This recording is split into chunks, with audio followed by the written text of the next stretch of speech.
What's up, folks? Pupunta tayo ng Jollibee ngayon. Hindi, joke lang.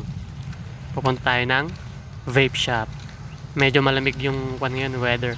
Nagdala ako ng payong kasi umampon kanina. So, andito tayo sa may Valley Homes. Pupunta tayo sa vape shop ni Kuya. Sana may mabili ako. Kasi mabilis lang kasi maubos yung kwan nila dito eh. Mga tinda nilang vape. Malakas kasi magbenta si Kuya eh. As you can see, walkathon lang tayo. May bala dyan? Malapit lang naman eh. Sa sobrang bilis, andito na tayo. Yan oh. Isang tumbling lang yan. Siyempre, kasama ko pala dyan si Mama Isil. Siya nga pala assistant ko dito. Hi! May mama ka na, may bodyguard ka pa. So, iwan ko muna yung payong ko dyan na kulay red. Tsaka tayo papasok. Ayun oh, napakadami. Puro good shit. Ano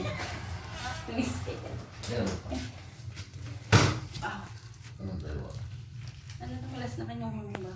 Ito, diba? Ano yung available na flavor, Kuya? Ito, pumili ka pa daw. Ito po. Yan ang last mo. Hindi mo titikman, masarap to. Strawberry banana. Sarap yan. Nakaiba. Lychee at saka ano tong puti? Na kinuha natin kay Kwan? Hindi ko alam kung flavor niya. Anak ni Kuya. Magkano isa ito, Kuya? Yung, Bala. Ganun pa rin. hindi mo pa ng 350 din. Mas lang kasi talaga. Tumaas. Taas. Ito, ano to? Hindi, ito na lang. Ito yung sinabi ni Kuya. Naniniwala kay Kuya. In Kuya we trust.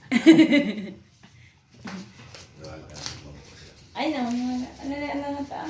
Eh, proper Kuya, meron ka ng ulo? Wala pa. Wala kasi talagang mga stock na dumarating. Tago lang mga veterano.